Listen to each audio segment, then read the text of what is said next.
Ils étaient 8 quand ils sont arrivés. Et ils se sont planqués là. Lui, c'est le premier qu'on a tué, au tout début des combats. Faites attention, camarades, le corps est peut-être miné.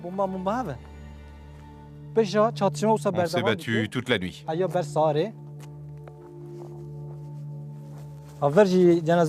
Voilà un autre corps, une racaille de Daesh.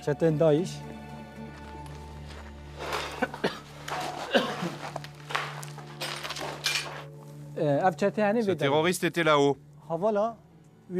Les camarades l'ont blessé à la mitrailleuse. Il ne pouvait plus se battre, alors il s'est fait exploser.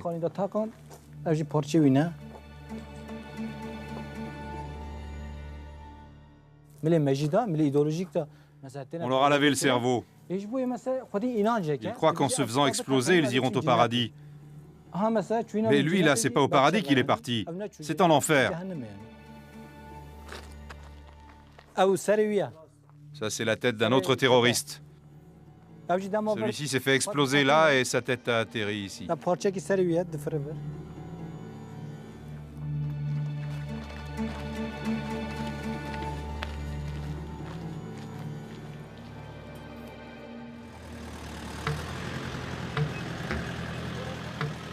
Entre deux attaques suicides en Syrie, le projet kurde avance. L'autoproclamé État islamique, lui, ressemble de moins en moins à un État.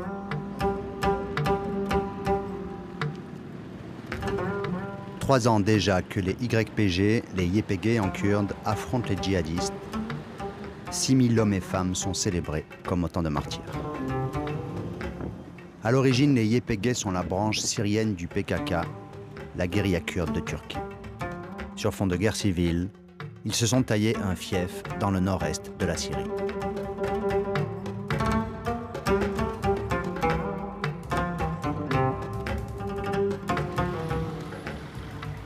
Les Kurdes ont proclamé leur autonomie et instauré un système politique local.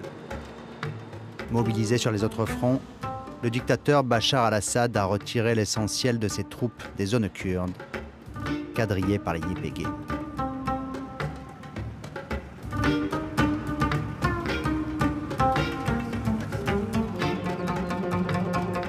Plus de 3 millions d'habitants vivent dans cette région fertile que les Kurdes appellent Rojava, l'une des moins violentes de Syrie. Nous avons du blé, de l'avoine, du pétrole et surtout un peuple vif, riche de sa diversité, qui vit en paix depuis toujours. Kurdes, chrétiens, arabes, musulmans, yézidis, nous sommes tous frères ici.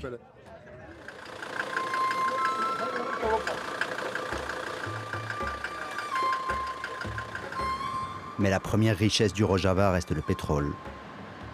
Désormais, les raffineries du régime sont aux mains des Kurdes.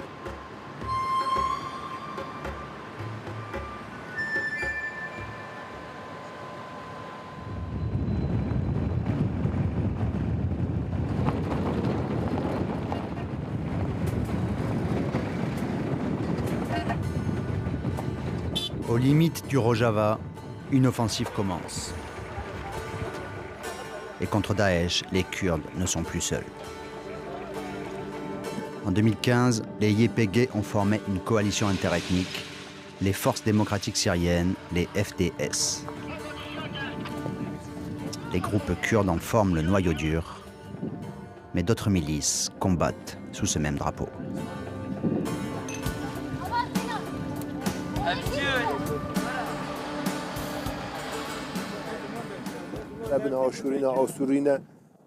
Dans nos rangs, il y a des Kurdes, des Arabes, des chrétiens assyriens. Seules les forces démocratiques syriennes pourront bâtir un jour une Syrie démocratique. Les FDS représentent la seule alternative possible. Ni le régime syrien, ni les rebelles ne seront un jour capables de construire une nation démocratique, et Daesh, bien sûr, encore moins.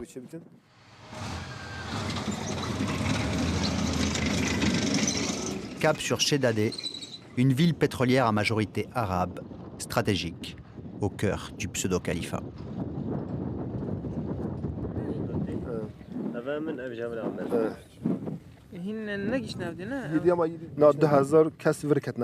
Nous avons déployé 2000 combattants sur ce front et 2500 côté ouest. Les points jaunes, c'est nous. Les points rouges, c'est Daesh. On va prendre ces deux villages et unir les deux fronts. Après, on va nettoyer cette zone. Ces tablettes, c'est pour la coordination avec les avions. On envoie nos positions aux pilotes pour pas qu'ils nous frappent par erreur. Appuyées par les frappes de la coalition internationale, les troupes avancent rapidement.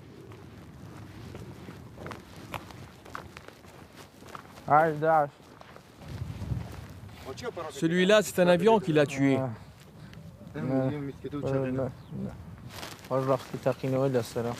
Regardez ça. Il porte une ceinture d'explosifs. Si on presse ce bouton, ça explose.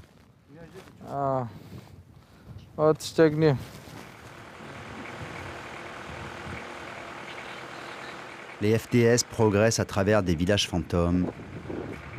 Les habitants qui n'ont pas fui retrouvent un plaisir simple. On peut souffler maintenant. Grâce à Dieu, maintenant on peut à nouveau fumer. Avant, tout était interdit. Il n'y avait pas de travail.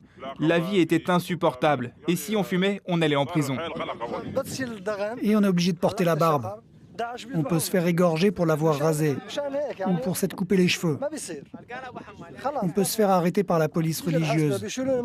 On peut se faire envoyer en prison pour suivre une formation religieuse pendant 40 jours. Ou alors encore finir à des résorts à creuser des tranchées en première ligne.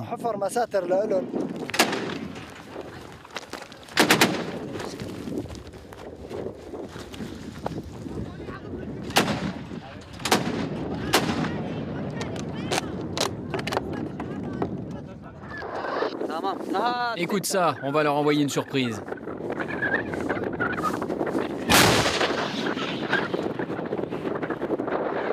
C'est tombé à côté. C'est là qu'il faut tirer. Dans Sheddadeh encerclé, les islamistes brûlent du pétrole au loin pour créer un écran de fumée. À moins d'1 kilomètre, flotte le drapeau noir. Les FDS captent leurs échanges radio.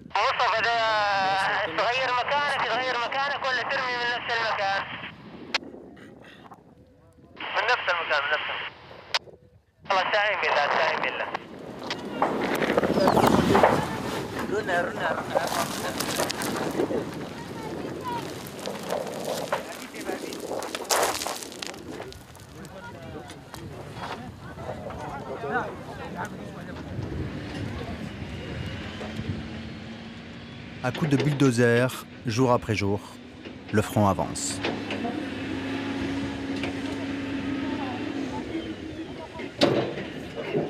Derrière l'engin, une scène rare. Un commando occidental avec du matériel de pointe. Des forces spéciales au sol, en mission contre Daesh.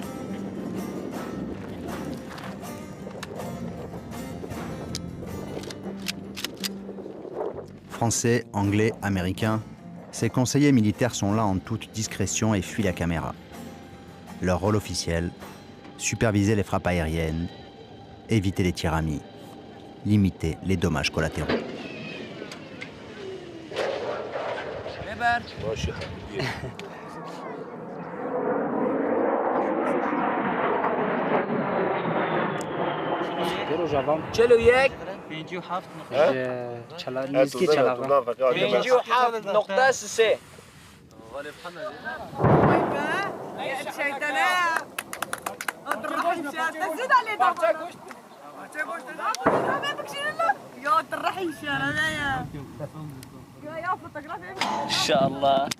Si Dieu le veut, dans 2 heures, on va entrer dans Sheddadeh, libérer la ville et hisser le drapeau des forces démocratiques syriennes.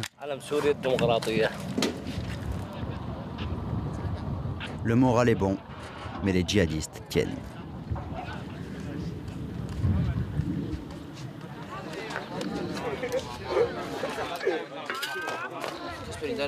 L'équipe du tank, ça va? Il y a un blessé. Agit. Celui de notre unité? Oui, il avait déjà pris une balle de mitrailleuse.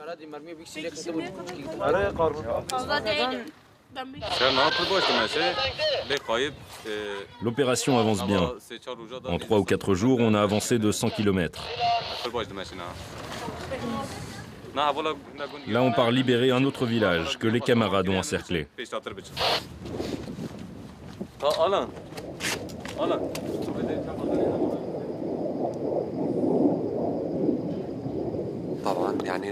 On reste en alerte 24 heures sur 24. Il faut être prêt à tout. À tout moment, ils peuvent nous attaquer.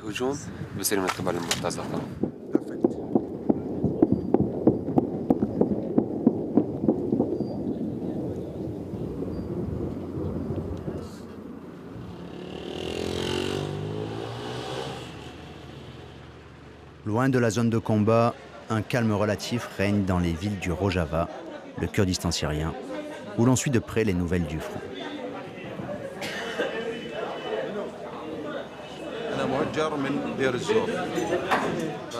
Je suis déplacé, je viens de Deir ez-Zor.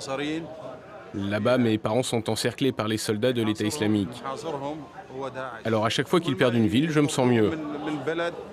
Avec l'aide de Dieu, on va bientôt en finir une fois pour toutes avec ce cauchemar de Daesh.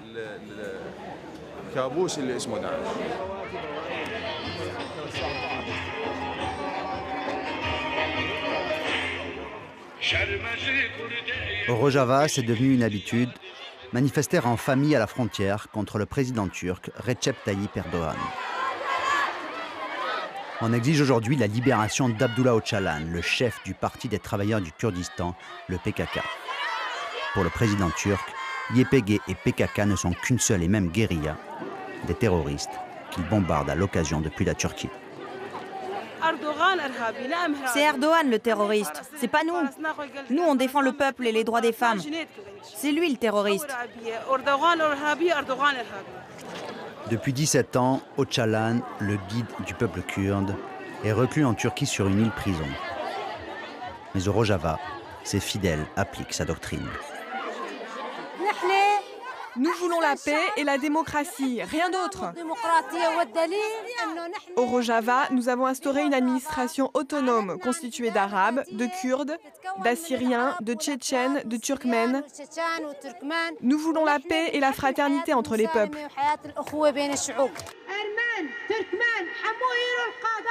Certains dénoncent un projet autoritaire et séparatiste. À la tribune, la présidente du Rojava exalte le féminisme et la révolution.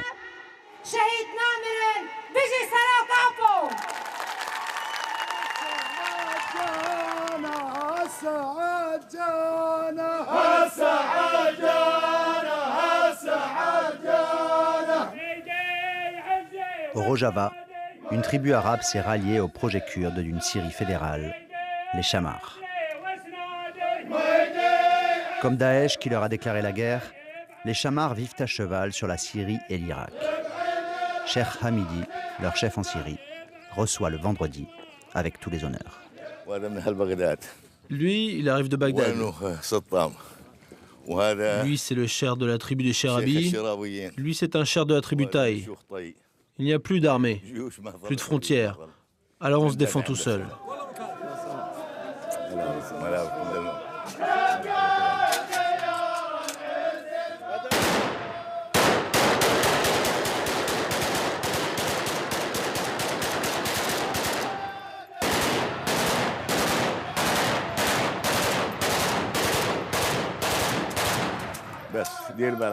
Pour Cheikh Hamidi, le nationalisme arabe et l'islam politique ont échoué. Le sentiment tribal est une valeur refuge. À l'entendre, l'autogestion locale version PKK pourrait lui convenir. Nous sommes maintenant très soudés avec nos frères, les combattants kurdes. Nous soutenons leurs décisions tant qu'elles ne remettent pas en cause l'intégrité de la Syrie. Pour nous, l'unité de la Syrie n'est pas négociable.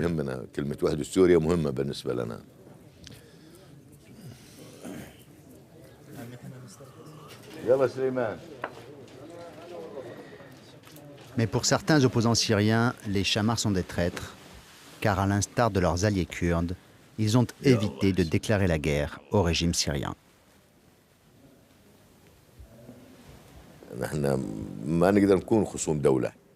Nous ne pouvons pas nous permettre de déclarer la guerre à un État. On n'est pas en guerre avec le régime. De toute façon, nous avons dépassé cette question de savoir si on était pour ou contre le régime. Aujourd'hui, les Syriens veulent la sécurité et le retour à la vie normale, c'est tout.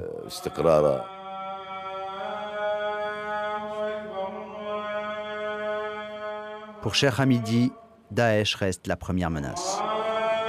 Déjà en Arabie, au XIXe siècle, ses ancêtres bédouins s'opposaient aux adeptes de l'islam intégral.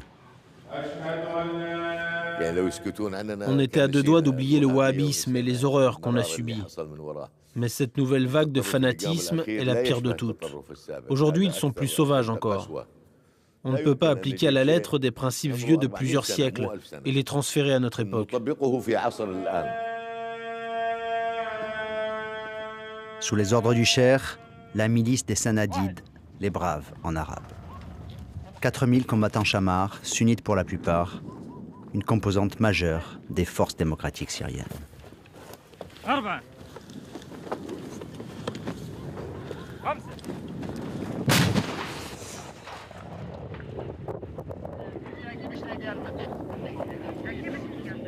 Sur le front de Shedadeh, quelques filles arabes se battent désormais aux côtés de leur cousine kurde.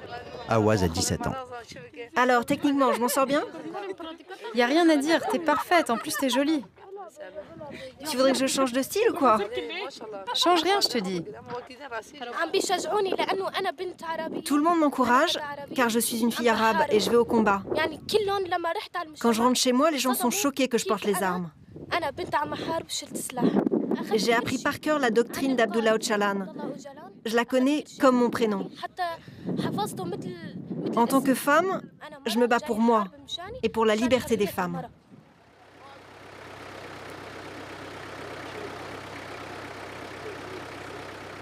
Mais les flots de déplacés arabes fuyant les djihadistes ravivent de vieilles tensions entre communautés. Ça, c'est notre frontière avec l'État islamique. C'est notre dernier checkpoint. Les réfugiés arrivent ici par milliers. Cette route vient directement de Raqqa. Ils arrivent par ici. Il y a même des gens qui viennent de Mossoul en Irak. Ils passent par Raqqa et viennent se réfugier chez nous. Vos papiers, s'il vous plaît. N'ayez pas peur, n'ayez pas peur.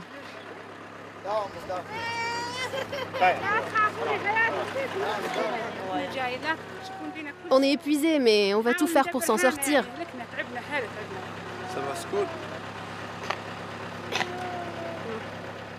On s'est mis d'accord, on a gardé le secret et on a fui ce matin sans en parler à personne.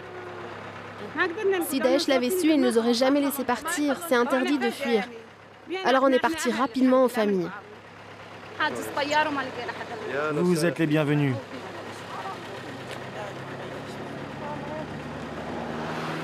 Dans leur bagage, ces femmes ont gardé leur niqab. Elles nous montrent la tenue correcte exigée par les fanatiques.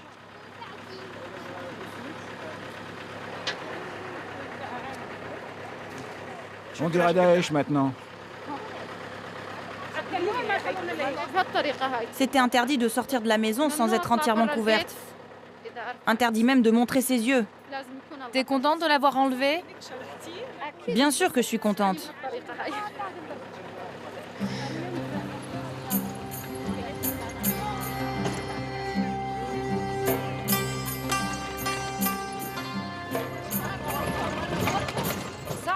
Là-bas, c'est très difficile de trouver un docteur.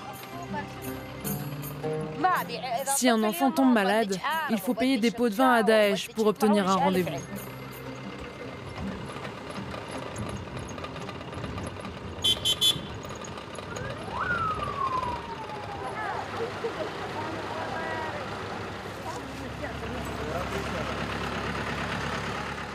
La famille entrera sans encombre au Kurdistan syrien. Mais tous n'ont pas cette chance, car les Kurdes craignent des infiltrations. Ils gardent jalousement les limites du Rojava. Camarade Messoud, la situation de ce camarade n'est pas claire. Il dit qu'il est de Kobané, mais ses papiers viennent de Raqqa. Toi, mon vieux, tu vas aller au camp. Tu te reposes. Les services de renseignement vont venir étudier ton dossier.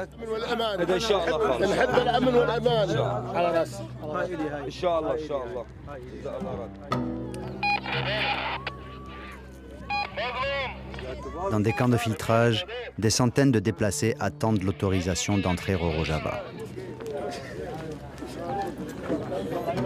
Les Yépégués enquêtent sur leurs familles, leurs amis, demandent des garants. La procédure est longue. Par exemple, dans une région comme Deir ez-Zor, des réfugiés sont arrivés. Parmi eux, il y avait des membres de Daesh infiltrés. On les a démasqués au camp.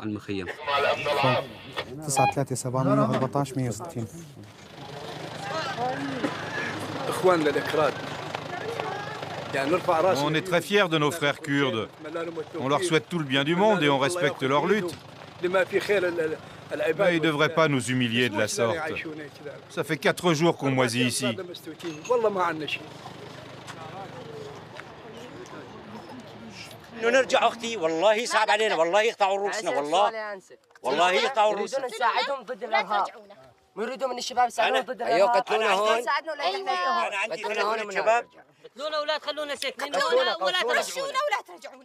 ايه بحونا هون ايه اختي بحونا ولا ترجعونا موسونا اذا في علينا شيء المخيمات مو قيمتنا المخيمات لا هذا مو حل هذا لا مو حل هذا 18 يوم.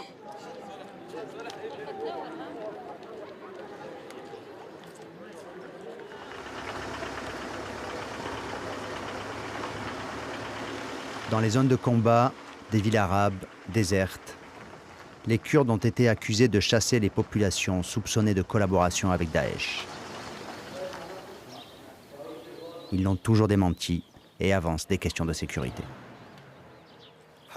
Ici, c'est une zone militaire pour le moment. Il y a des mines partout, chaque maison est minée. Il faut d'abord qu'on nettoie tout ça. Et alors les civils pourront rentrer chez eux. On ne peut pas les laisser rentrer pour le moment.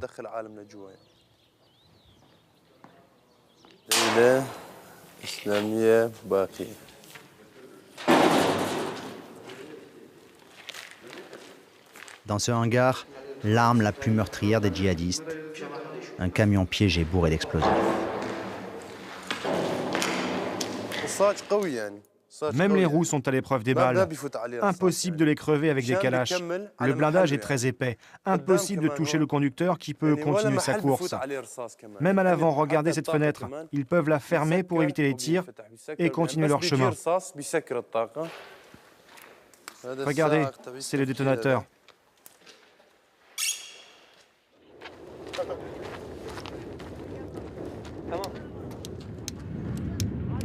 Passe-moi ton feu.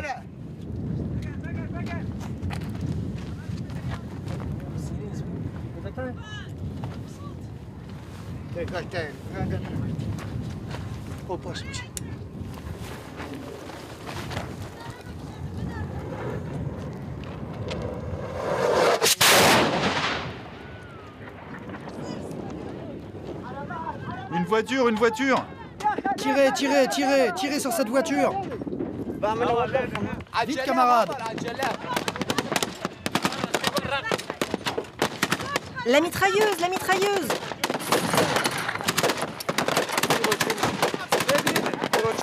Filmé sous un autre angle par un combattant kurde, le fou de Dieu fonce droit sur notre position.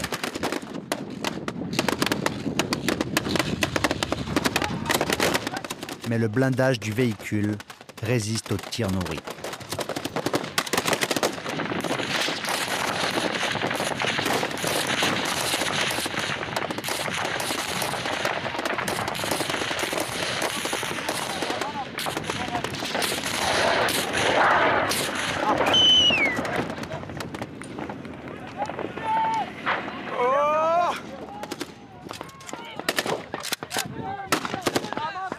C'est bon, arrêtez!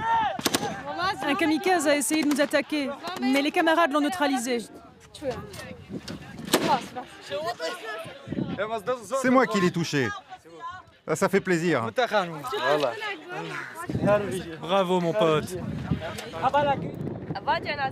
Mais en réalité, c'est ce lance-missile anti-char fourni par la coalition qui a neutralisé le kamikaze.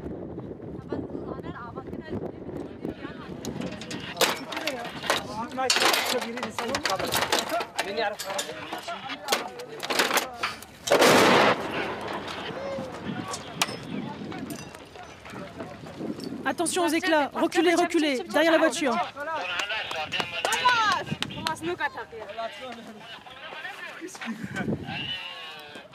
C'est rien, c'est la voiture qui a explosé.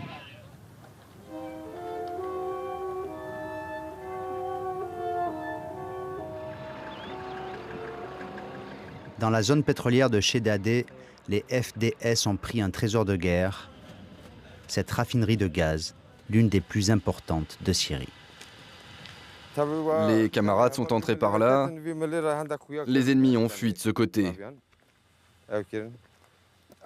Là-bas, il y avait une sorte d'atelier.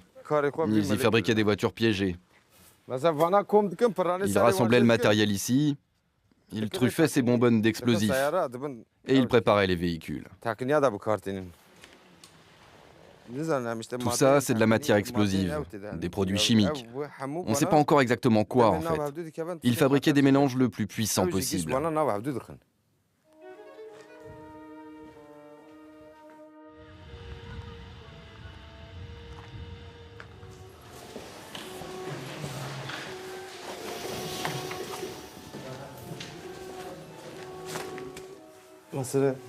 Quand on rentre dans cette pièce, ça pique les yeux.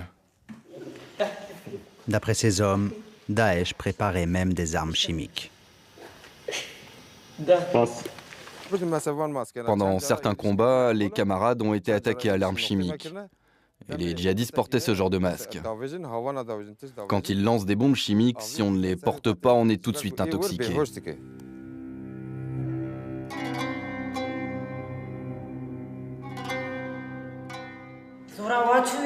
Ils sont dégoûtés. Tout ce pétrole, ils le vendaient aux Turcs. Et maintenant, ils ont tout perdu. Avant d'être prise par les djihadistes, la raffinerie appartenait au régime. Dans leur fuite, ils ont laissé des centaines de documents. Des relevés d'activité, des noms, des factures. Les Kurdes commencent à peine à les explorer, mais déjà, ils suspectent le groupe armé d'avoir vendu du pétrole au régime de Damas. Le régime dit qu'il combat les terroristes, mais il ne les affronte pas vraiment. En fait, ils ont toujours eu des relations économiques. Bachar ne contrôle plus rien et il a de gros besoins logistiques, en pétrole notamment. Alors il leur a acheté du pétrole et en retour, il a vendu des armes aux djihadistes. De fait, certains documents sont troublants. Ces relevés bancaires, par exemple. Ils prouvent qu'en 2015, Damas continuait à payer certains employés de la raffinerie alors qu'elle était tenue par Daesh.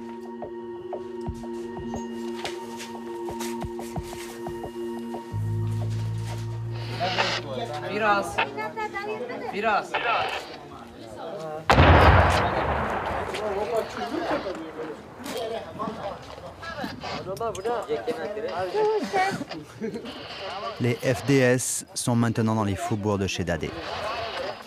De petites unités avancent, maison après maison.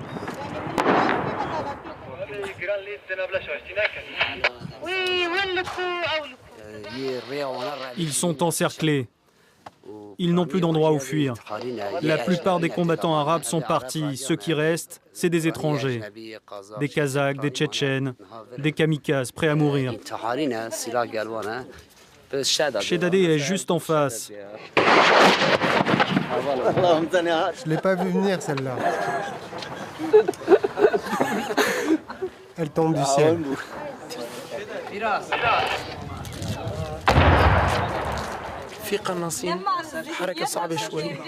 Il y a beaucoup de snipers. C'est difficile d'avancer. On est obligé d'attendre les blindés. Il y a vraiment beaucoup de snipers.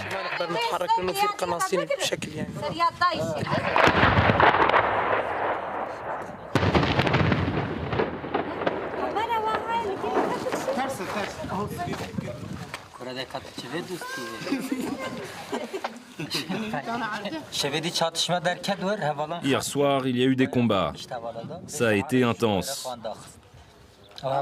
Les camarades ont avancé toute la nuit et le matin, ils ont enlevé le drapeau. C'est les camarades femmes qui l'ont enlevé. Bravo à elles.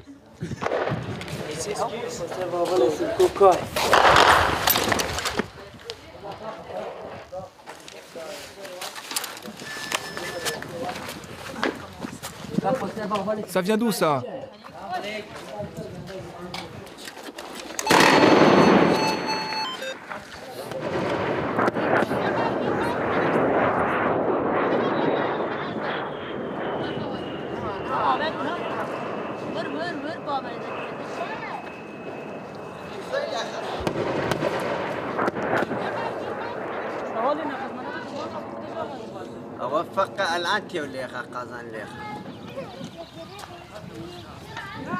La zone est sécurisée.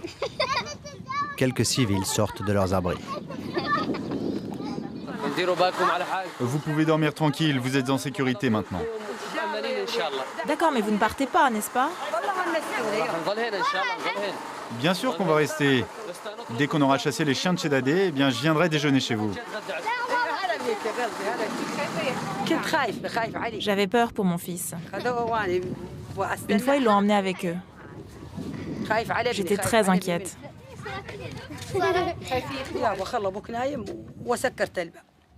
Au village, de nombreux enfants ont été enrôlés par Daesh. Ces gamins ont vécu 2 ans sous le joug du groupe extrémiste. Ils viennent saluer les nouveaux patrons de Chedadé qui savent comment s'y prendre.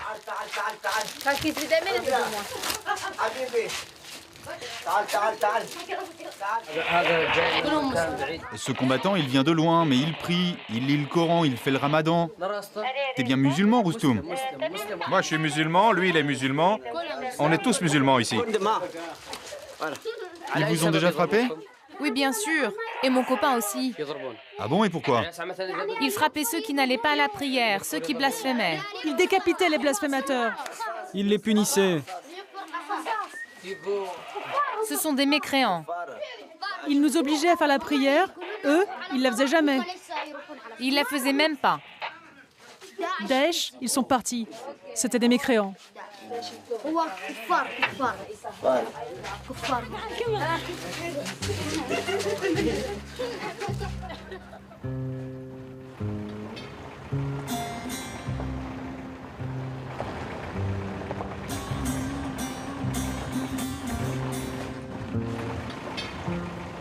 Après 10 jours de feu, Chedadé est tombé.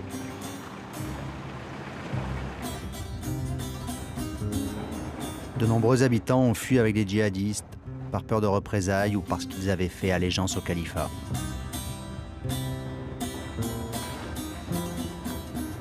Partout sur les commerces, le sceau noir de Daesh qui taxait toutes les activités.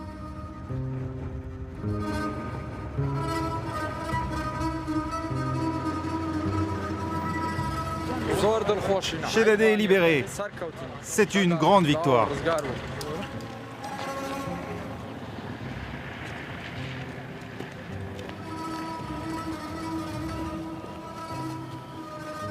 D'après cet habitant, dans les villages alentours, des milliers de civils attendent la permission des FDS pour regagner leur maison, ou du moins ce qu'il en reste.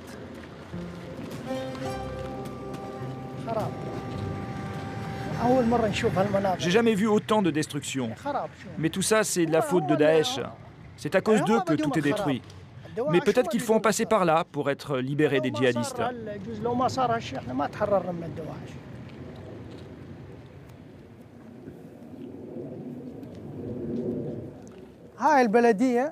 Ici, c'était la mairie. Ils y ont installé leur police islamique pour appliquer la charia. Ils jugeaient les gens ici, ils les décapitaient et ils les crucifiaient sur ce poteau. Près de 300 djihadistes et une vingtaine de combattants des forces démocratiques syriennes seraient morts dans la bataille, mais pas seulement.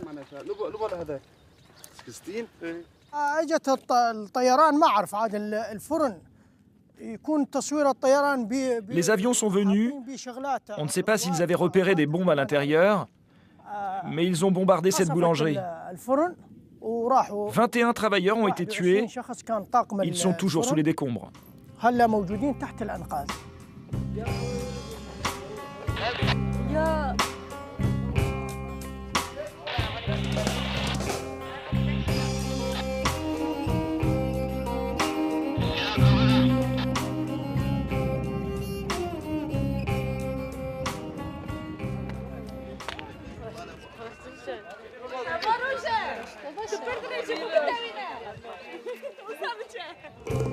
Allié privilégié de l'Occident, la coalition arabo-kurde prépare les prochaines batailles, déterminée à étendre son emprise territoriale afin de peser sur le destin de la Syrie.